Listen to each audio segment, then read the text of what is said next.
Hello, dear parents and students of class 8th. How are you all? I hope you all are fine. तो finally आपके लिए लेकर आ गया हूँ आपका demanded question paper class 8th का साइंस सेशन एंडिंग एग्जामिनेशन का। यहाँ पर 5 सेक्शंस मिलेंगे आपको ए टू ई, उनके बारे में हम एक-एक करके बात करते रहेंगे। सीधा चलते हैं पेपर पर, जहाँ पर हमें सबसे पहले मिलेंगे सेक्शन ए में एमसीक्यूज़। तो यहाँ पर 3 ऑब्जेक्ट्स हैं 1, 2, 3 और सेम साइज़ है, शेप है, लेकिन अलग-अलग मटेरियल के बने हुए हैं और वो इस तरीके से डूबे हुए हैं। पहला कुछ ज़्यादा डूबा हुआ है, सेकंड एंड थर्ड वाला जो है सबसे कम डूबा हुआ है। तो अब इनके वेट्स के रिस्पेक्ट में हम क्या कह सकते हैं, वो हमें यहाँ पर बताना है। तो एक सीधा-सा लॉजिक है, जो चीज़ जितनी ज़्यादा पानी में डूबी हुई है, इसका मतलब है उसका वेट उतना ही ज़्यादा होगा। तो हम यहाँ कह सकते हैं कि W1 का वेट सबसे ज़्यादा होगा, W2 से ज़्यादा और W3 का सबसे कम होगा। तो I think this option B is probably the correct answer. आगे बढ़ेंगे, the SI unit of force. Force का यूनिट क्या होता है दोस्तों? जूल, किलोग्राम, न्यूटन या वॉट? वो तो होता है न्यूटन। थर्ड है, फ्रिक्शन ऑलवेज एक्ट। फ्रिक्शन कहाँ एक्ट करती है? In the direction of motion, यानी कि जिस तरफ गाड़ी जा रही है उसी तरफ फ्रिक्शन लगेगी। ऐसा नहीं होता, फ्रिक्शन जो है वो हमेशा अपोजिट होती है, क्योंकि फ्रिक्शन जो है मूवमेंट को रोकती है। तो अगर आपकी बाइक इधर जा रही है और आपने ब्रेक लगाई है तो फ्रिक्शन जो है वो अपोजिट डायरेक्शन में लगेगी। फोर्थ है, the primary difference between solids and liquids is that constituent particles are. Solid और लिक्विड के बीच में जो पार्टिकल्स हैं उनको लेकर क्या दोनों के बीच में डिफरेंस है? तो क्लोजली पैक होते हैं सॉलिड में और स्टेशनरी होते हैं लिक्विड में।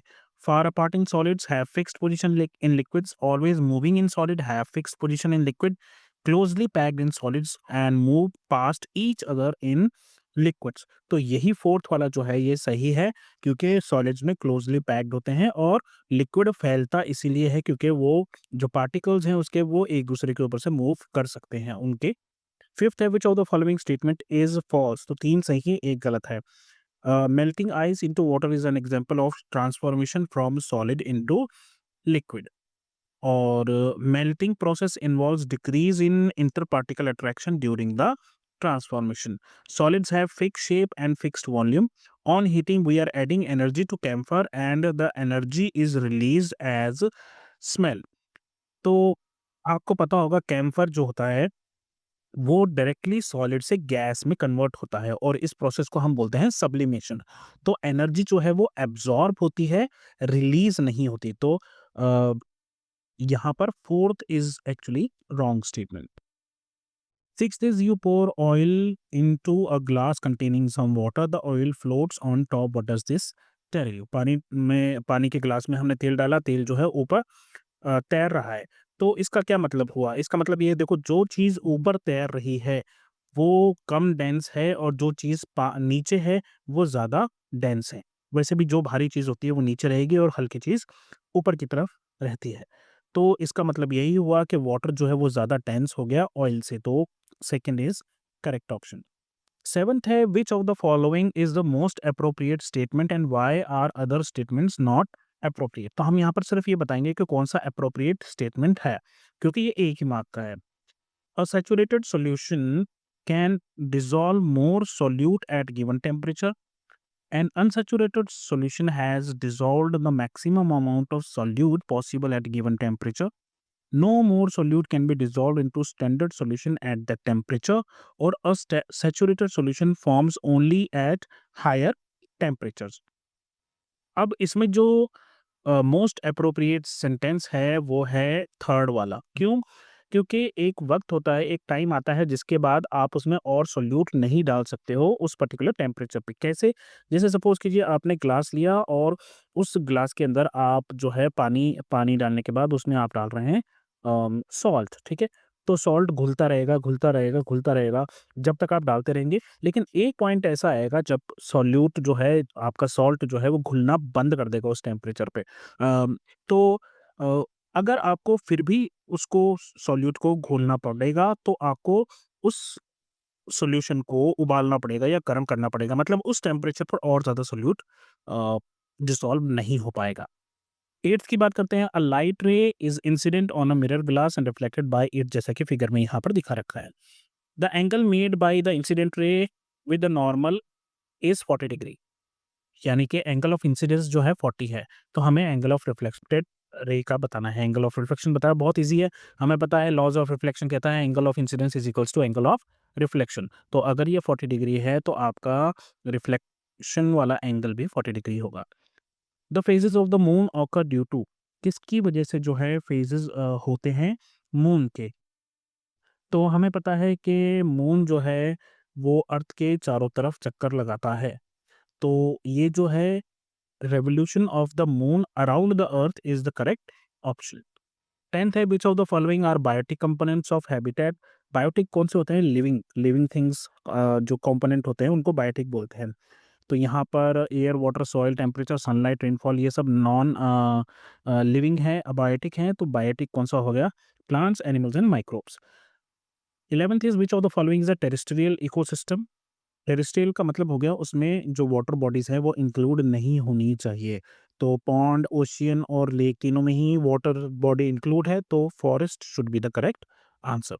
Green plants are classified as consumer, decomposer, producers और पैरासाइट्स। तो ग्रीन प्लांट जो है वो प्रोड्यूसर्स होते हैं because they produce their own food with the help of sunlight in, और प्रोसेस का नाम है photosynthesis. I hope you know about that. चलिए सेक्शन बी की तरफ बढ़ते हैं। यहाँ पर 2 मार्क्स के क्वेश्चन है। When you drop a coin in a glass of water, it sinks. But when you place a bigger wooden block in water, it floats। ऐसा क्यों है? तो किसी ग्लास में एक छोटा सा सिक्का डालने पर वो नीचे डूब जाता है, लेकिन बड़े बड़े लकड़ी के जो लट्ठे हैं वो भी पानी में तैरते रहते हैं। ऐसा क्यों? तो अभी हमने ऊपर बात की थी कि जो चीज़ कम डेंस होगी, यानी जिसकी डेंसिटी कम होगी वो ऊपर रहेगा, जिसकी डेंसिटी ज़्यादा होगी वो नीचे जाएगा।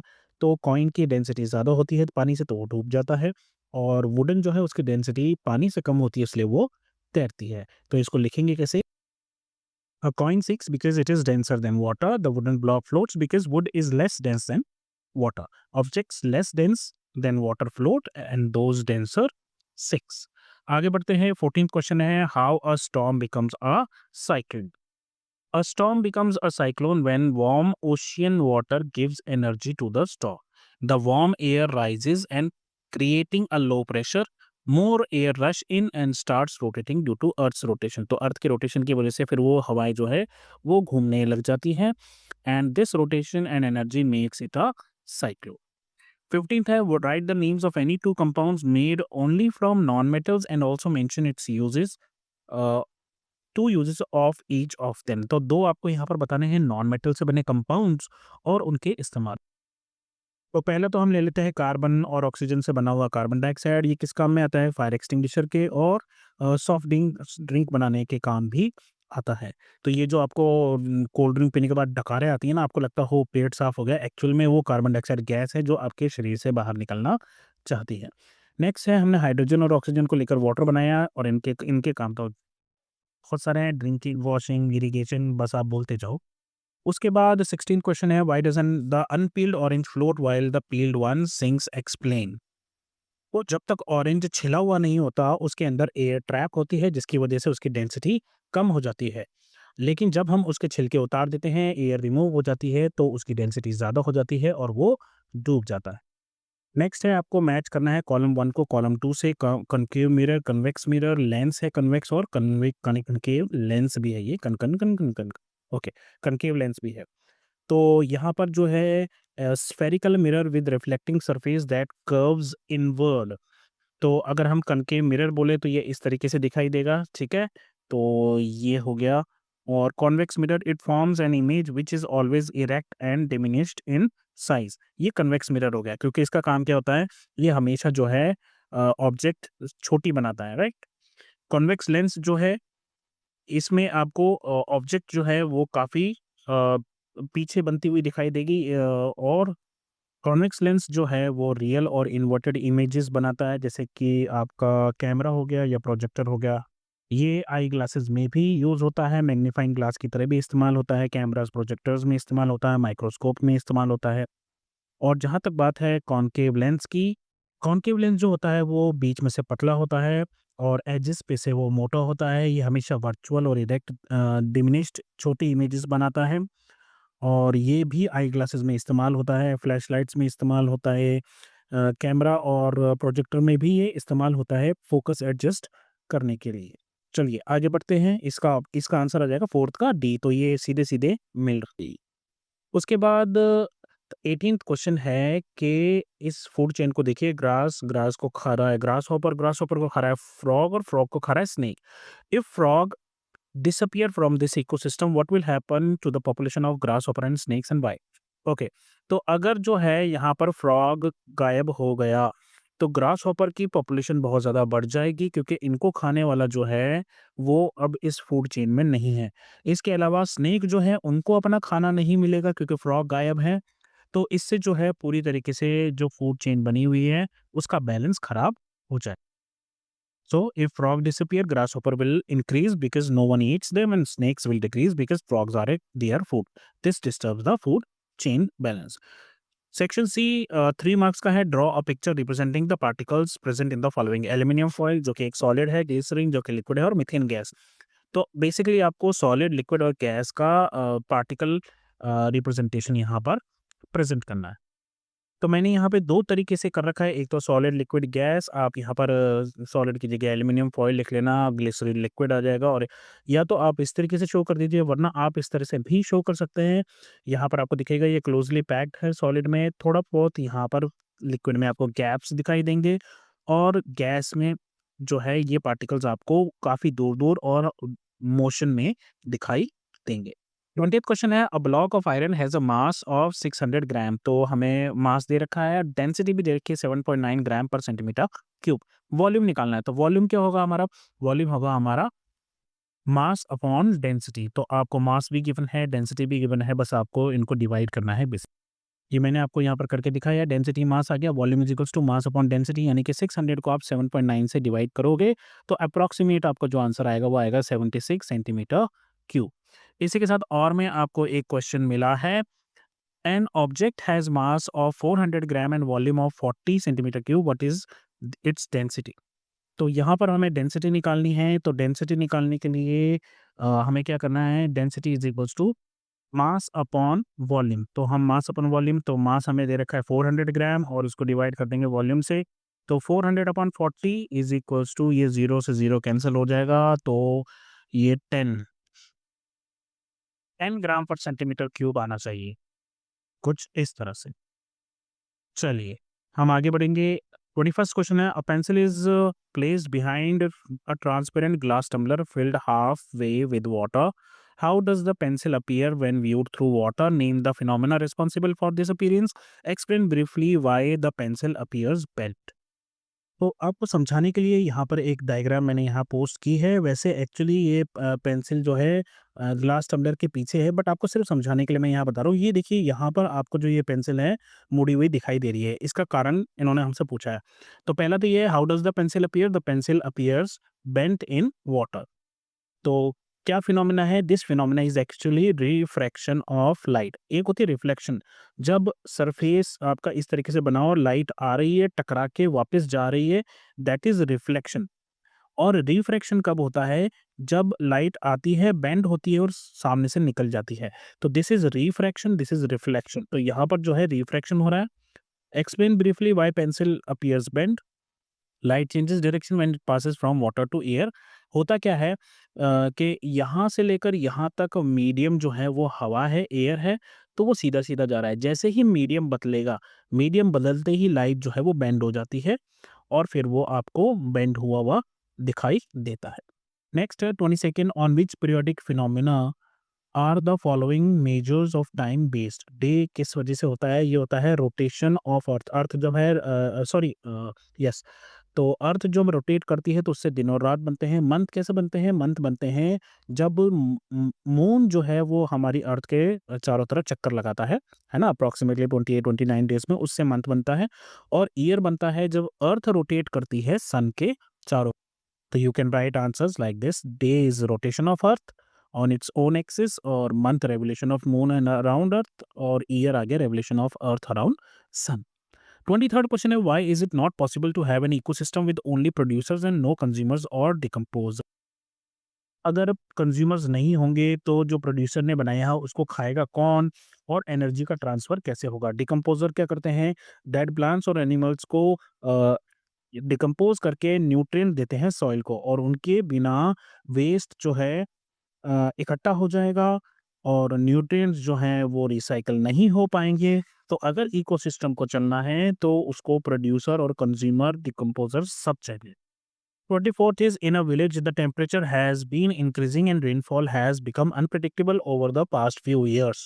तो गर्मी बढ़ती जा रही है, रेनफॉल अनप्रेडिक्टेबल हो गया है। What could be the causing this change?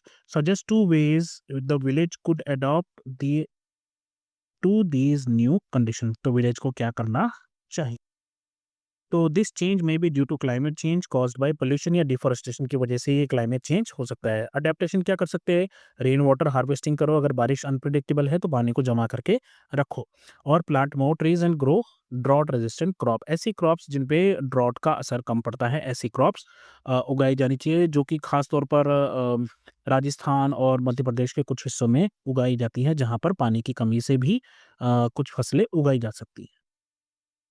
चलिए section D long answer question case based में elephant and pressure on the ground. An elephant is standing still on the ground using all its 4 feet. हर एक feet का जो area है वो है 0.25 metre square. The total weight of the elephant is 20,000 newton. Pressure depends on the force acting on the surface and the area over which it acts. पहला है right the formula use to calculate pressure. Calculate the total area of contact between the elephants in the ground. Determine the pressure exerted or state one reason why animals like elephants have broad। तो pressure क्या होता है? Pressure is force upon area. Simple सा logic है, pressure is force upon area. तो total area कितना होगा? उसके 4 पैर है, एक पैर पे कितना है? 0.25। टू 0.25 को 4 से मल्टीप्लाई करोगे 1 मीटर स्क्वायर आ जाएगा। प्रेशर कितना है? Pressure is force upon area. Force कितनी है? 20,000 न्यूटन, और एरिया कितना है? 1 मीटर स्क्वायर। तो आपने 20,000 को 1 मीटर से डिवाइड किया, आंसर आ गया 20,000 पास्कल्स। ये न्यूटन पर मीटर स्क्वायर, दोनों एक ही चीज़ है। डी है एलिफेंट्स के फीट ब्रॉड इसलिए होते हैं ताकि जो प्रेशर है ग्राउंड पर वो कम लग सके, और उनका पैर जो है वो नर्म मिट्टी में धंस ना जाए। तो ऊपर वाले ने जिसको भी बनाया है बहुत सोच समझ कर बनाया है।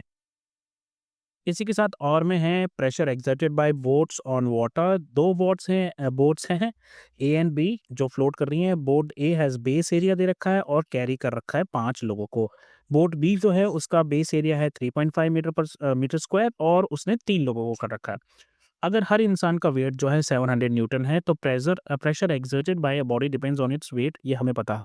Calculate the total weight acting on boat A, on boat B. Find the pressure exerted by each boat on water, or identify which boat exerts more pressure. Calculate the difference in। तो सबसे पहले देख लेते हैं given क्या है। Boat ए का base area 7 metre square है, पर्सन कितने हैं? 5। बोट ए बी का बेस एरिया कितना है? 3.5 मीटर स्क्वायर, लोग कितने हैं? 3, और हर एक का वेट जो है वो है 700 न्यू। चलिए एक-एक करके बात करते हैं। पहले बात करते हैं wait.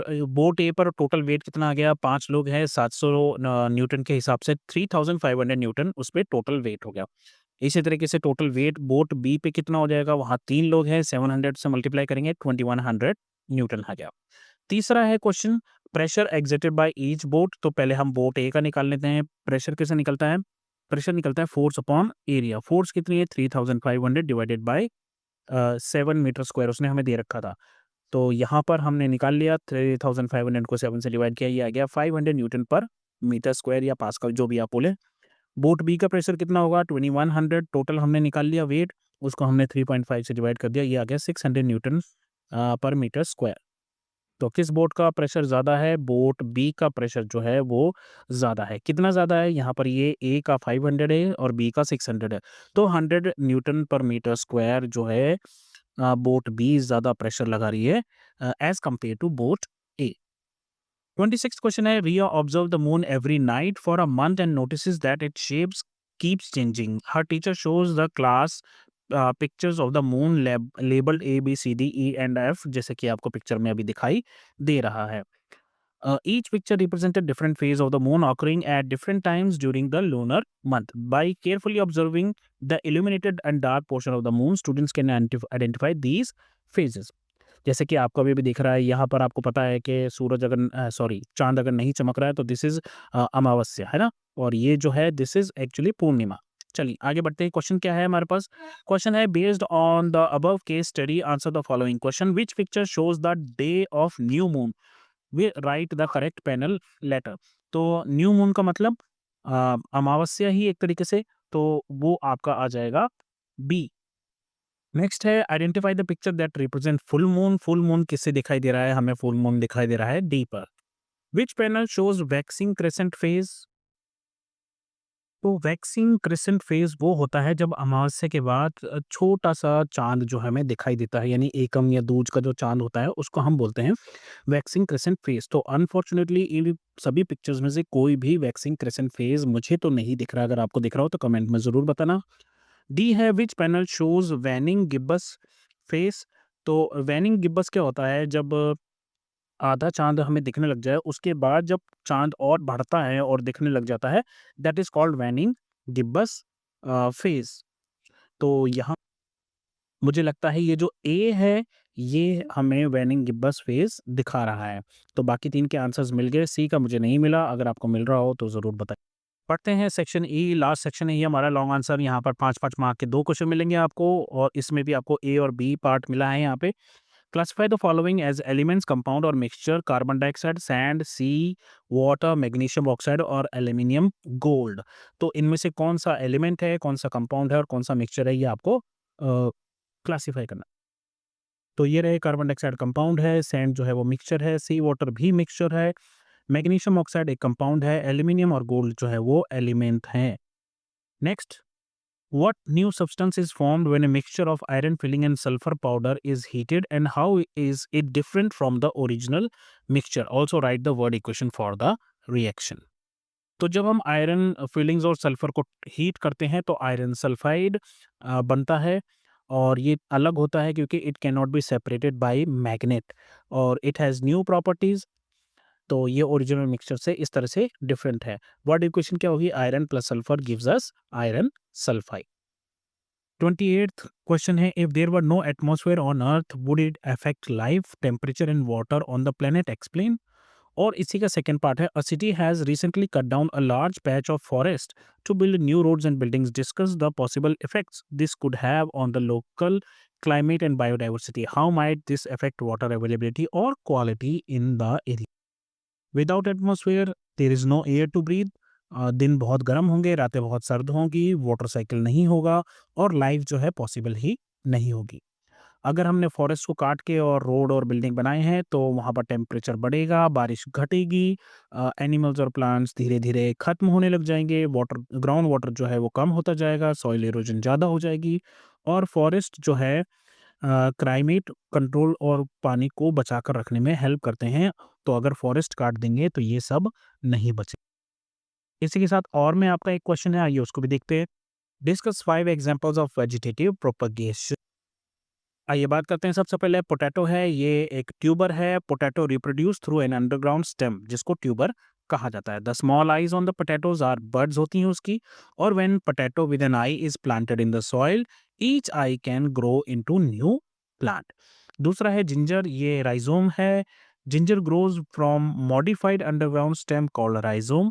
If a piece of ginger with a bud is planted in the soil it develops new plant. तो कुछ कुछ एक जैसे ही हैं। अनियन जो है वो एक बल्ब है। Onion reproduce through a bulb which is a short stem surrounded by fleshy leaves when planted the bulb grows into an new onion. Fourth है आपका ब्रायोफाइलम लीफ। तो ब्रायोफाइलम में small buds grow along the edges of the leaf. Leaf के चारों तरफ, है ना, जो कॉर्नर होते हैं उसके बहुत जो एजेस होते हैं वहां पर बर्ड्स ग्रो करते हैं। When these birds fall soil पे गिरते हैं, जब वो नीचे गिर जाते हैं तो grow into a new plant. This is vegetative propagation through leaf. और शुगर जो केन जो है वो स्टेम कटिंग है। Sugar cane reproduce by stem cutting. Farmers cut a piece of stem और कंटेनिंग नोड्स और उसको फिर प्लांट में उगा देते हैं। Each node grows into a new plant. तो यहीं पर आपका पेपर कंप्लीट होता है। मेरी बहुत सारी विशेष हैं आपके लिए कि आपका पेपर बहुत अच्छा जाए। तो अभी के लिए बस इतना ही। कोई मन में सवाल रह गया हो तो आप मुझसे ज़रूर पूछ सकते हैं। तो बस इतना ही, ध्यान रखिए, मम्मी-पापा का कहना मानिए और जब भी कोई प्रॉब्लम हो तो नॉक कीजिए और बोलिए हेलो अध्यापक। ठीक है, bye bye, have fun, all the very best for your exams.